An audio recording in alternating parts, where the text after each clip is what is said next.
Hey everybody, it's Master Gallengeist here, bringing you my review for Avengers issue 10, which is also the 700th issue of Avengers. And I really liked this one and really enjoyed what they did. I kind of really wish that they had done a little bit more about the callbacks. Now granted, I think that there could have been a balance of callbacks and moving things forward, but I really liked all the different kinds of avenues and things that were set up within this issue because it definitely is going to take it to some interesting places. So we start off and we see that Russia is reforming the Winter Guard. We first go to Ursa Major as he's like complaining about the quality of the vodka that they give him and his current residence, which is more of a prison, but they're calling him up. He like comments about how all the stories are kind of like exaggerated or whatnot, but he also wants them exaggerated so people have a kind of fear of him. Let's see here. We then switch over and we see that they are trying to get the Crimson Dynamo, Dmitry Bukharin, involved as well as he's being talked to by Darkstar and Vanguard. And they're super siblings and all that. While they're also being followed by the Red Widow, the newest kind of incarnation of the assassin program that made the Black Widow. And of course, Crimson Dynamo knows that he's going to get like screwed over, but he decides to, of course, I'll go and do this, see what's going on.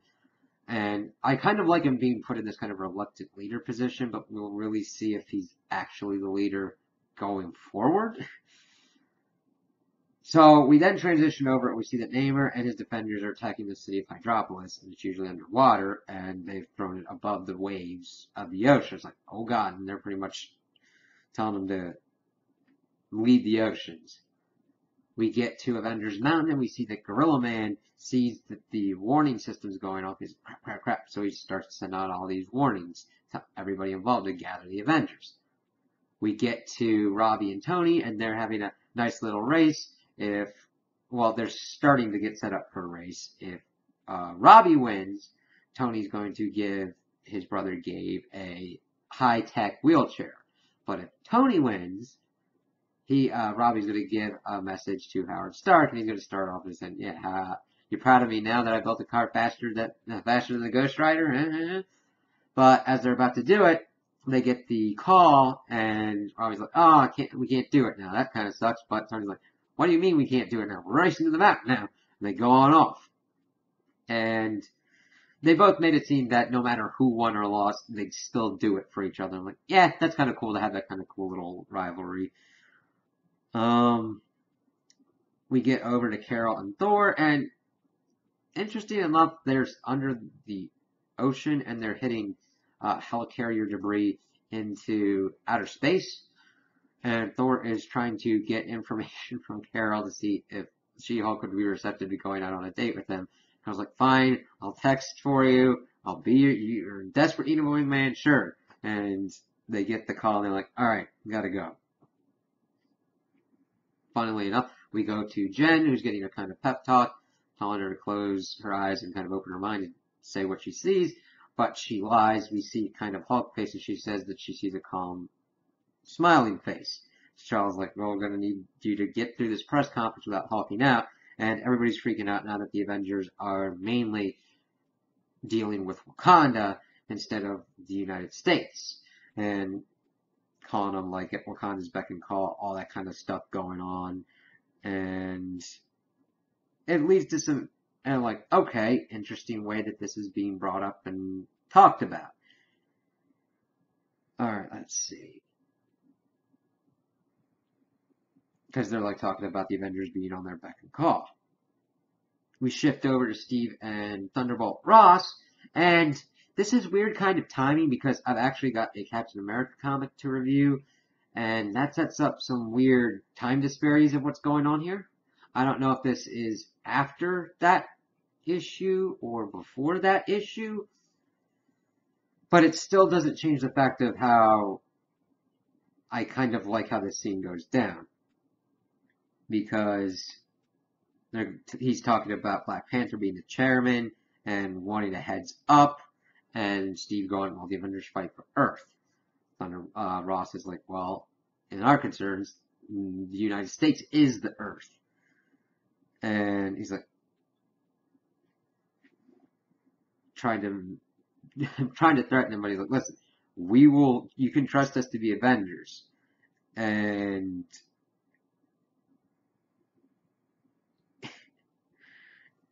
if you try and get in our way with what you're doing, you might not like the Hulk, but you're not gonna like what I turn into. And I like Steve kind of like laying down that and just being like, listen, our job is to protect the whole Earth. Alright? And that's how it's gonna be. Kind of getting back to the usual kind of status quo for the Avengers. And I kind of like it. I don't mind superheroes fighting each other, but it's kind of gotten tiresome, and it's cool to be like, all right, we got to get together, we got to do our job, and we got to do it internationally. So of course he goes, Ross is like, all right, the Avengers are lost to us, time to have our plan B, and we need to bring in the agent. Steve then like gets the whole thing of the alert, says that he wants something that he can punch, and that's usually not kind of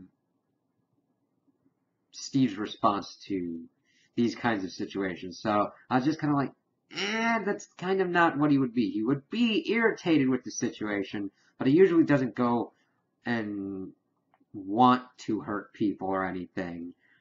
So I just felt that that was a little bit off. But we then get back to Namor. We get the Avengers there. Of course, Cap says they've been trying to do everything to keep the peace, and that you murdered the Roxxon people. You nearly killed Stingray, so I'm glad that Stingray is not dead. I'm like, holy shit, that would have been a pretty big jump. And Namor says that the Roxxon people were executed by the ocean, and that these people are trespassing, and you're trespassing, and you need to leave. But before everything can go down, his Piranha men start going after some people, and like fight breaks out. We see everybody kind of like going against all these people, and some of them are kind of out of the depth.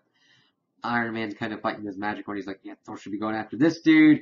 Robbie has to deal with zombie sharks, and while all this is going on, eventually the Winter Guard pops up, and we see that they've got the Crimson Dynamo, Darkstar, Vanguard, Boss Tog, Ursa Major, Perun, Chernobog, and the Red Widow. And a cool part that happens is that once they get into the fight, we then start seeing it from the angle of somebody giving a report. And it's the Red Widow giving a report to her superiors and saying that, like, the Avengers were at first wary of what was going on, but welcome the assistance, as eventually they kind of start working together, start taking down Namor and his defenders, because the Winter Guard had come up to bring in Namor for what he had done in the Black Sea. But of course it goes a little bit awry because Perun and Chernobog start fighting. Tony even remarks that you went double deity. You never go double deity. And are trying to get the whole situation under control. Ross talks about how he was observing as well, which makes sense. But then Namor retreats and kills like the Piranha people. And like, oh, whoa, that's kind of crazy. And then the Avengers and the Winter Guard get into a standoff, but Red Widow calls everything down. Kind of surprising Crimson Dynamo and saying, hey, listen, you follow my stuff. She even talked about even killing potentially one or two people to get them into a more cohesive unit as she was giving a report. So don't make me detonate your suit in front of everybody. Like, oh, okay. So they leave, and we see that the Avengers are helping the city and everything. Black Panther's talking about trying to get the world through the dark times and have people believe in the power and the promise of the words Avengers Assemble. We then cut over to Ross talking to the agent that arrived, welcoming him to the Deep State. That's Agent Coulson. Now, I only know of Agent Coulson in the Agents of S.H.I.E.L.D. TV show, so I don't know exactly what's been going on here. But he's like, yeah, I think we got a solution to our problem, and presents the country's newest and greatest superheroes, the Squadron Supreme of America. And I liked how that's ripping off the Justice League of America from DC, but that's like, holy crap, we've now got the Defenders of the Deep, we've got the Winter Guard in play, we've now got the Squadron Supreme of America. I was wondering how Aaron was going to present a problem as great as the final host, and all these different superhero teams popping up with one another while the Avengers have to try and work with the world, and now having to try and wrangle all these other teams together is going to be a big challenge. And I'm like, yeah, that's a worthy successor to the final host. Now we got to see if Alpha Flight gets thrown into here as well, and how the X-Men are going to factor into this. It's like, you could do a lot of different things. It's like, alright, tell me more. That's kind of the first, I'm going to say, that's the main part of the book. We then go over to three kind of ending parts. And my favorite part was this next part that dealt with Robbie and Odin. We see Gabe zooming around in his new Start Tech wheelchair and everything, and Robbie goes outside, and he gets beset upon by Odin. Now, this shifted in art style, and I kind of liked it, but mainly at the end, when it's Robbie and Odin kind of fighting in the beginning, the coloring makes it really kind of hard to understand what's going on. But I really liked what was going on with how we get this relationship forming between Odin and Robbie, which we don't even see that much. Well, we do see a lot of stuff with Odin and Thor, but this turns into kind of like Odin not being that big of a dick, which does not happen that often. So, at first he tries to kill Robbie to avenge the fallen Starbrain, but then Robbie's able to tell him about him going crazy and everything. I'm like, oh yeah, the final host, that would have made him insane, and you had to have done what you did. And he's like, no, you didn't kill him, I killed him because I buried the Celestial. He throws it, he's like, oh, I'm drunk and everything. Helps him out, and he wants to know more about the Ghost Riders, and he's like, I kind of different from him because I didn't make a deal. And I was like, well, I only know that most of the things that tie Ghost Riders together is they made a deal whether they knew it or not. And tells him to, he wanted to know more about the woolly mammoth Ghost Rider. He's like, oh, the wounds are still too fresh even after 1,000,000 years. Asks him not to tell the Panther about this, and then he's got one favor, and that they just go out on a ride, trying to go as fast as he can, and be like, yeah, we'll make a survivor out of you yet. He's like, that's all I know how to be. And it was kind of cool. I hope we get some more of that in the future, because I like Robbie getting mentored and learning more about his powers and more about himself. The next part that we get to is that Loki's in the custody of the Celestials, saying that that the Celestials should be thanking him because he saved their race and reformed the Avengers, that this was both kind of a devilry kind of thing and a do-gooder kind of thing. And then he needs the Avengers and everything because of like a war that's going to end all realms. Wolverine then shows up and says it's going to be worse than you're talking about. And Loki's like, what are you doing? You blocked me from the Infinity Stones, and you're just being kind of weird. It's like, well, I kind of have a deal with the Celestials here, and one of the Celestial dudes gives him a thumbs up. Wolverine said that he was going to try and bring the infection out of the final host people, but he's going, well, I really can't help that out. And they're pretty much figuring that out, and I'll give you the signal, and we find out that this Wolverine is already possessed by the Phoenix Force. And that's kind of what's been going on with his heated claws and everything. Oh, cool. We're actually really getting a lot of the stuff involved from Jason Aaron's future stuff with the future Phoenix Wolverine. I'm like, this really sets into some interesting motions and things going on behind the scenes. So we'll have to see what Wolverine's going to be doing as this Phoenix Force newest kind of vessel.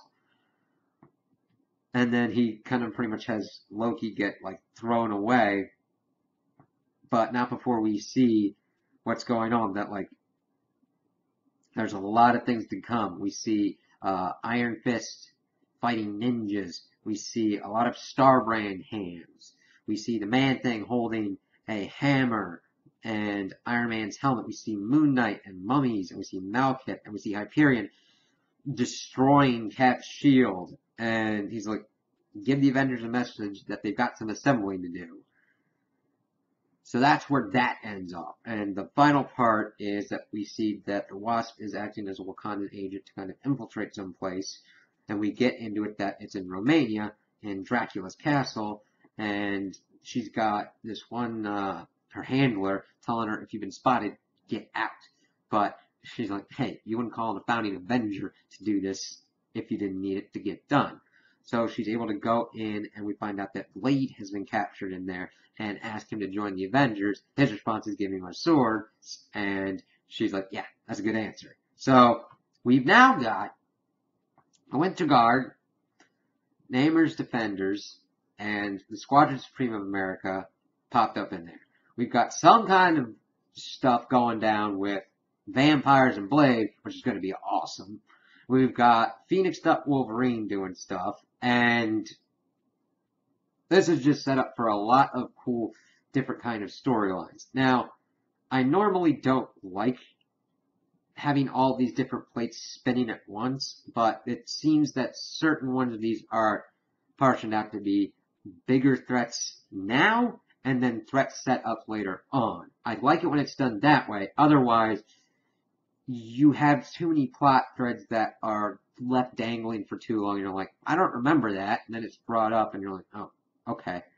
This seems to be a more effective kind of route. The more immediate thing might be the vampire portion to get Blade more into the fold, or it could be Namor's and the Defenders of the Deep, or they could be connected somehow.